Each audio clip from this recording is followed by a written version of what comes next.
Hello everyone, कैसे हैं आप सभी। आई होप आप सभी ठीक होंगे। और पिछली वीडियो में हमने टॉपिक करा था रिवेन्यू रिसिप्ट और tax receipt, non tax receipt. हमने ये सब चीज़ें पढ़ी थी, ऑब्जेक्टिव्स पढ़े थे गवर्नमेंट बजट के, एंड गवर्नमेंट बजट के बारे में जाना था, बजटरी पॉलिसीज़ के बारे में जाना था। सो ये सारे टॉपिक्स जो हमने पिछली वीडियो में कवर करे थे, जो कि वन शॉट वीडियो थी हमारी गवर्नमेंट बजट वाले चैप्टर की। सो वन शॉट पूरी तो कंप्लीट नहीं हो पाई, वन शॉट का ये वाला पार्ट 2 है, ठीक है। तो वो पार्ट 1 था, ये पार्ट 2 है हमारा। इसमें हम स्टार्ट करने लगे हैं अभी टॉपिक कैपिटल रिसिप्ट का। कैपिटल रिसिप्ट से हम स्टार्ट करेंगे एंड कोशिश करेंगे इस वीडियो में पूरे जो चैप्टर है वो कंप्लीट हो जाए ना। पूरी कोशिश रहेगी कंप्लीट करने की। सो what is a capital receipt? Capital receipt are those money receipt of the government which either create a liability for the government or cause a reduction in its asset. Capital receipt वो receipt होते हैं, वो money receipt होते हैं जो कि या तो गवर्नमेंट की लाइबिलिटी बढ़ा दे, क्रिएट कर दे, या फिर गवर्नमेंट का जो एसेट है उसको रिड्यूस कर दे। तो वो होते हैं हमारे कैपिटल रिसिप्ट। इधर क्रिएट लाइबिलिटी इंक्रीज हो जाए या फिर और एसेट रिड्यूस हो जाए, ठीक है। ये नॉन रिकरिंग इन नेचर होते हैं, इनको बार बार दोहराया नहीं जा सकता। ये एक ही बार लॉन्ग टर्म मतलब लॉन्ग इन्वेस्टमेंट होती है, इसमें हैवी इन्वेस्टमेंट की ज़रूरत होती है। इसके एग्जांपल हो जाएंगे जैसे कि गवर्नमेंट बोरो कर रही है मनी, लोन वगैरह ले रही है। डिसइन्वेस्टमेंट हो जाएगी। डिसइन्वेस्टमेंट मतलब कि अपनी जो प्रॉपर्टीज़ वगैरह जो गवर्नमेंट के नाम पे हैं उनको सेल कर रही है, सेल एंड परचेज हो रही है उनकी, ठीक है। तो वो हो जाएगा हमारा डिसइन्वेस्टमेंट, ठीक है। फिर कैपिटल रिसिप्ट के अंडर हमारे क्लासिफाइड हैं 3 वेज में। पहला हमारा आ जाता है रिकवरी ऑफ लोन्स। देखो, recovery of loans, central government जो है वो ऑफर करती है लोन स्टेट गवर्नमेंट को, ताकि वो अपने फाइनेंशियल क्राइसिस को जो है कॉप अप कर सके या उनसे डील कर सके।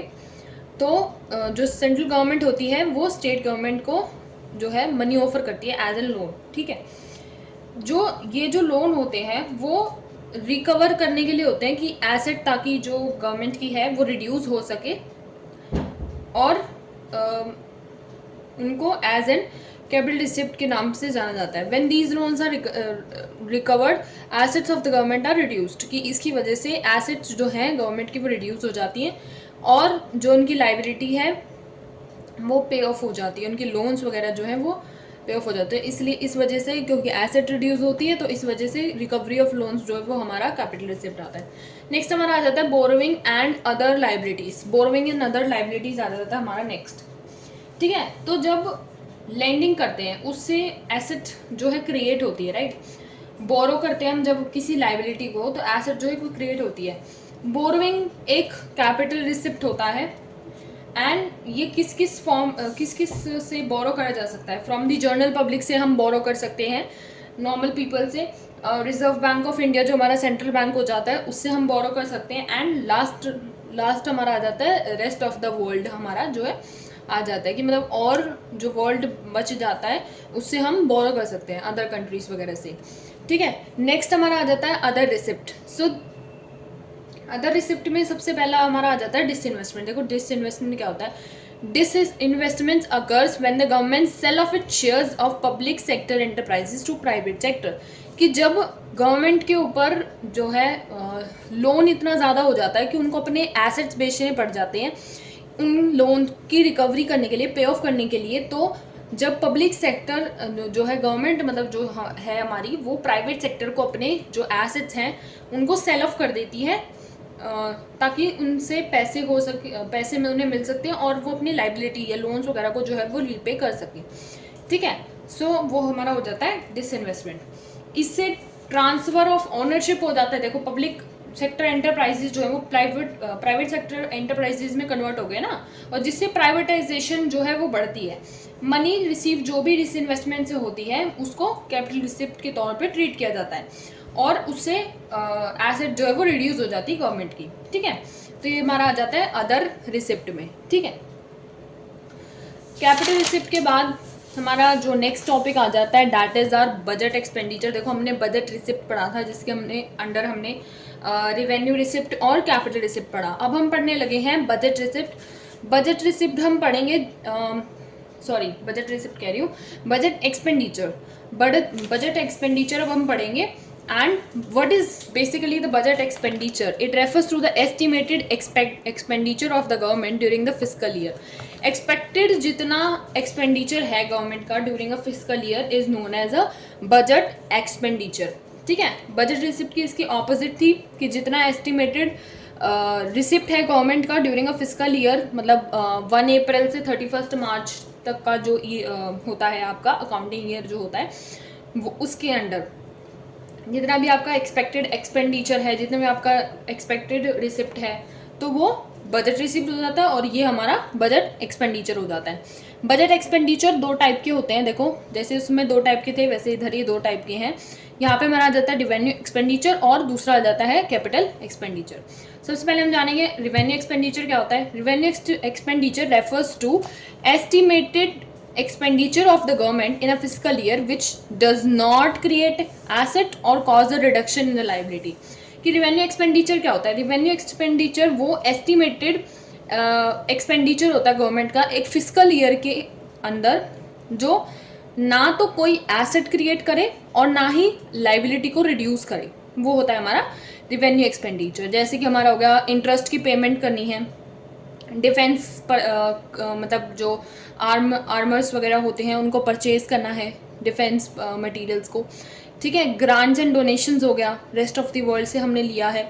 सो ना तो इनसे जो है हमारी एसेट कम हो रही है और ना ही हमारी इनसे लाइबिलिटी बढ़ रही है। ठीक है, ठीक है, तो ये हमारे हो जाते हैं रिवेन्यू एक्सपेंडिचर। नेक्स्ट हमारा आ जाता है कैपिटल एक्सपेंडिचर। देखो कैपिटल एक्सपेंडिचर में क्या दिया है। कैपिटल एक्सपेंडिचर क्या होता है? देखो capital expenditure refers to the estimated expenditure of the government in a fiscal year which creates assets और cause the reduction in the liability.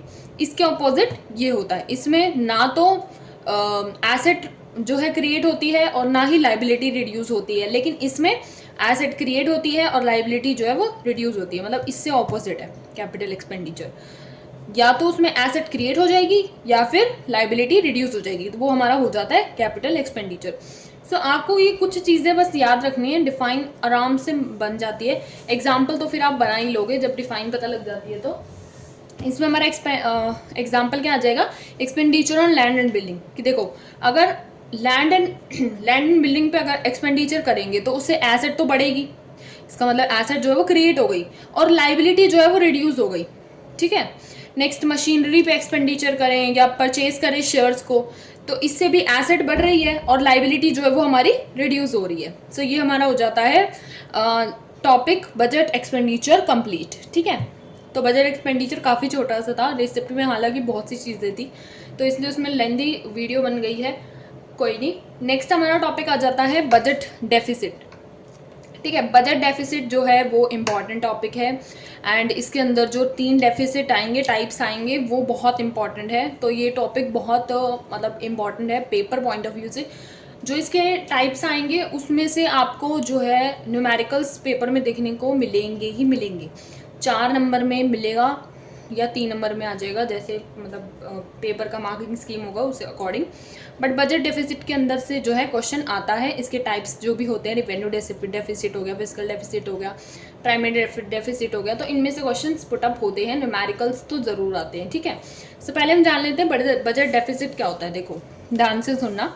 Budget deficit refers to a situation when budget expenditure of the government are greater than the budget receipt. कि जब आपका budget जो receipt है, मतलब जितना पैसा आ रहा है वो कम है एंड बजट एक्सपेंडिचर आपका ज़्यादा है, मतलब खर्चा ज़्यादा हो रहा है और पैसा कम आ रहा है रिटर्न में, कॉस्ट आपकी ज़्यादा लग रही है और आपको उसका रीपेमेंट प्रॉफिट उससे जो है वो बहुत कम हो रहा है। ठीक है, वो हमारा हो जाता है बजट डेफिसिट। देखो डेफिसिट मतलब कमी, बजट में कमी, तो वो तो यहाँ से ही पता लग रहा है आपको। फिर ये चीज़ याद करनी आसान होगी ना कि एक्सपेंडिचर अगर ज़्यादा होगा और रिसिप्ट कम होगा तभी तो डेफिसिट होएगा, कमी तभी तो होएगी। ठीक है, तो बजट डेफिसिट का पहले तो फॉर्मूला क्या हो जाता है? बजट डेफिसिट का फॉर्मूला हो जाता है हमारा टोटल जितना भी एक्सपेंडिचर है उसमें से टोटल रिसिप्ट को माइनस कर दें, तो वो हमारा आ जाएगा बजट डेफिसिट। ठीक है, फिर हमारा नेक्स्ट टॉपिक आ जाता है टाइप्स ऑफ बजट डेफिसिट। ठीक है, पहला हमारा टाइप आ जाता है रेवेन्यू डेफिसिट, दूसरा है फिस्कल डेफिसिट एंड तीसरा है हमारा प्राइमरी डेफिसिट। ये 3 इंपॉर्टेंट टाइप्स हैं और यही टाइप्स हैं बस बजट डेफिसिट के 3। सो पहला हम पढ़ने लगे हैं रेवेन्यू डेफिसिट। रेवेन्यू डेफिसिट क्या होता है कि जब रिवेन्यू एक्सपेंडिचर जो है वो ज़्यादा हो जाए रिवेन्यू रिसिप्ट से, कि एक्सपेंडिचर हम खर्च ज़्यादा कर दें और पैसा जो इन रिटर्न आ रहा है वो कम है, ठीक है। बिल्कुल बजट डेफिसिट की तरह, ठीक है, रिवेन्यू डेफिसिट बिल्कुल उसकी तरह ही होता है, बट ओके। तो रिवेन्यू डेफिसिट क्या होता है? Revenue deficit is the excess of revenue expenditure over the revenue receipt. तो इसी तरीके से इसका फॉर्मूला बन जाता है। अगर आपको लाइन याद हो जाएगी तो फॉर्मूला याद हो जाएगा, लेकिन अगर आपको फॉर्मूला याद हो जाता है तो उससे वो उसका मतलब आप लिख सकते हो, राइट। रिवेन्यू डेफिसिट क्या होता है? रिवेन्यू एक्सपेंडिचर ओवर मतलब माइनस रिवेन्यू रिसिप्ट, ये हमारा हो जाता है रिवेन्यू डेफिसिट का फॉर्मूला। देखो फॉर्मूलाज याद करने ज़रूरी है, न्यूमेरिकल्स में काम आते हैं, ठीक है। अब इम्प्लीकेशंस देख लेते हैं हम रिवेन्यू डेफिसिट की। रिवेन्यू डेफिसिट की कुछ इम्प्लीकेशंस हैं, जैसे कि रिवेन्यू डेफिसिट की वजह से गवर्नमेंट को जो है अपनी एक्सपेंडिचर में जो है, जैसे कि सोशल वेलफेयर वगैरह प्रोग्राम्स में जो है कंट्री में जो है गवर्नमेंट जो अपना पैसा लगाती है, तो उसमें जो है कट ऑफ करना पड़ता है कि अपने एक्सपेंडिचर जो है वो कम करने पड़ते हैं। तो क्यों? रिवेन्यू डेफिसिट में क्या होता है कि एक्सपेंडिचर अगर आपकी ज़्यादा है, ठीक है, और आपको पैसा वापस कम मिल रहा है, तो आपको लोन लेना पड़ जाएगा। इसका मतलब अगर आपको सेम वही खर्चे कंटिन्यू करने हैं, तो इसलिए गवर्नमेंट क्या करती है, ताकि लोन लेने की नौबत ना आए, लोन ज़्यादा कंट्री पे नहीं बढ़ना चाहिए कि बढ़ता ही चला जाए, आपको बाहर से इतना लोन लेना पड़ जाए कि कंट्री जो है वो डेट में डूब जाए, इकोनॉमी बिल्कुल क्रैश डाउन हो जाए। तो इसलिए गवर्नमेंट जो है अपने सोशल वेलफेयर्स वाले जो काम होते हैं उनको कट ऑफ कर देती है, थोड़ी देर के लिए स्टॉप कर देती है। जैसे सब्सिडीज़ आपने सुना होगा फार्मर्स को दी जाती है, एंड वो एक सोशल वेलफेयर का वर्क है गवर्नमेंट के लिए।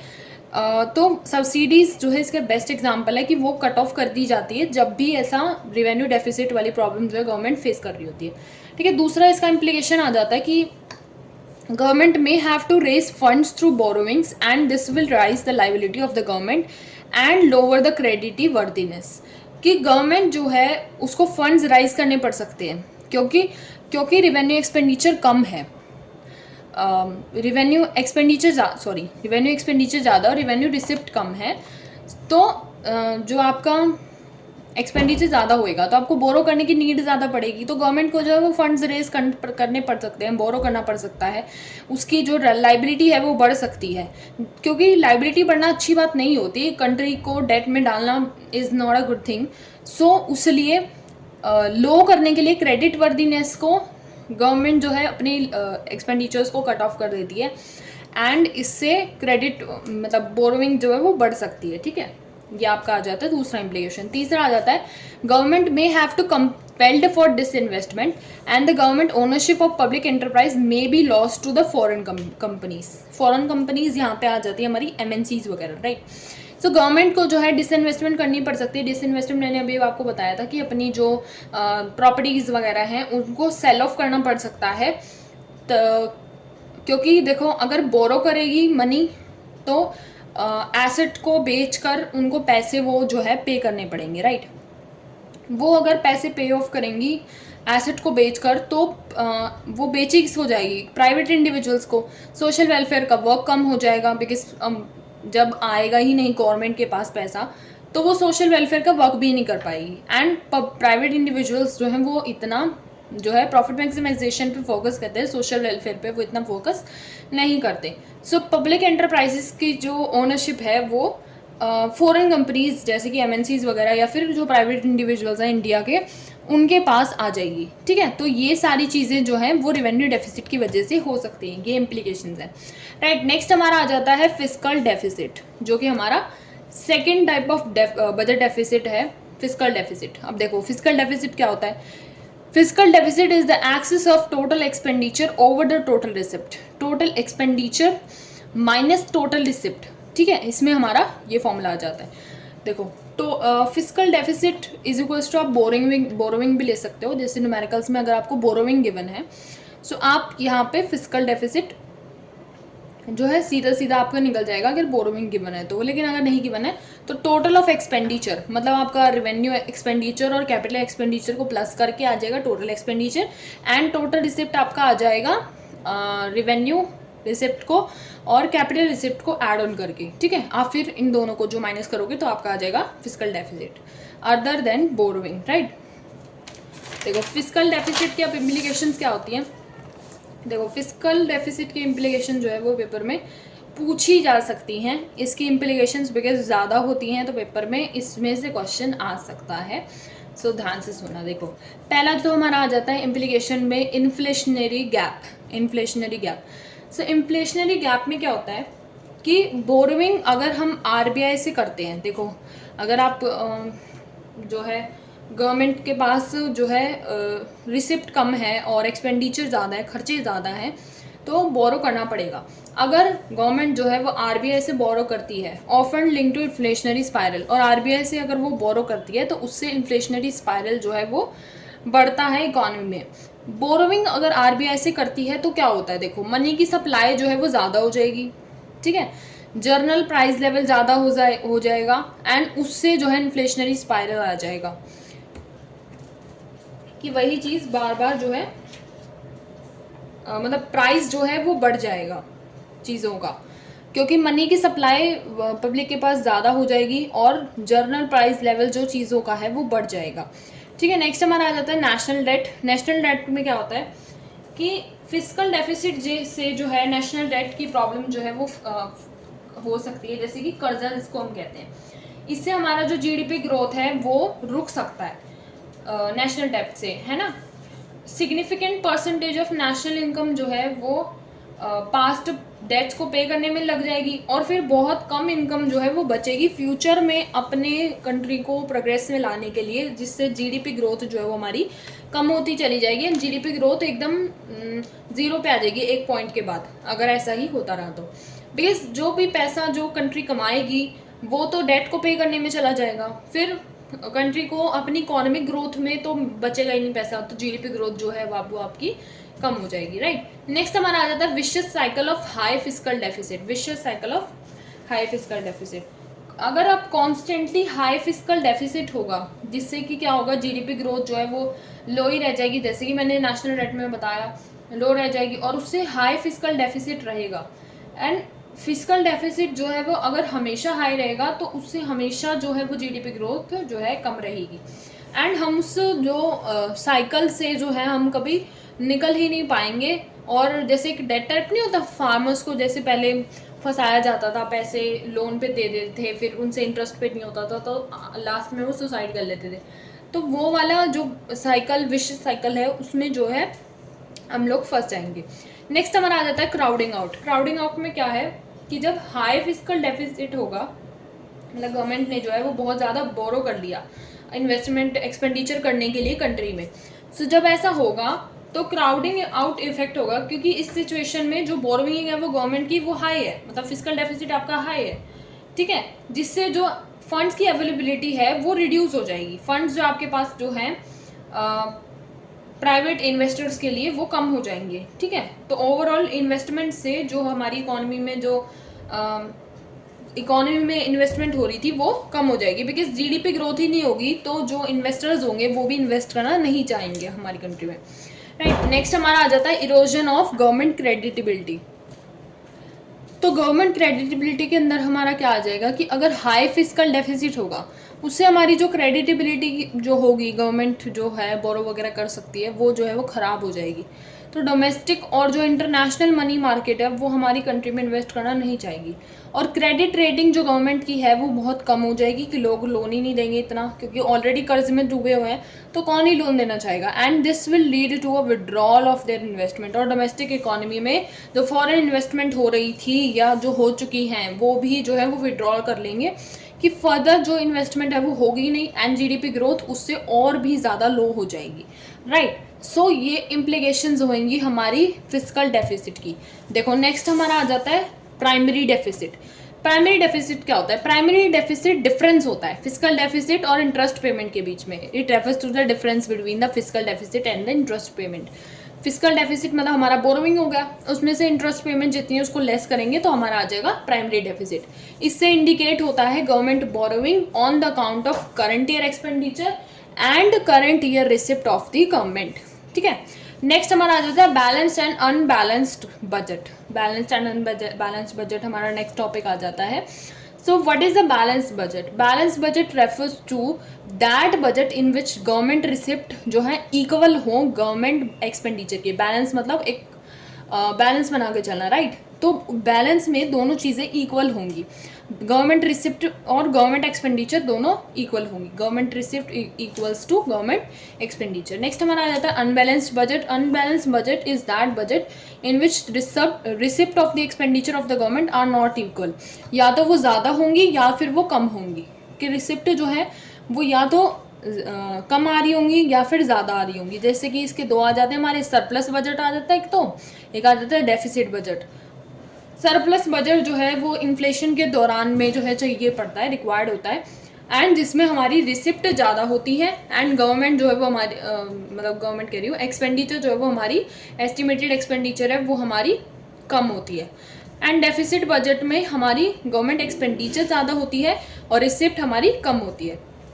So that's it for the video, and I hope you like the video, you like the content, the way of teaching of mine. Thank you for watching, and don't forget to like, share and subscribe to my YouTube channel, which is Commerce with Vanshika, and bye bye.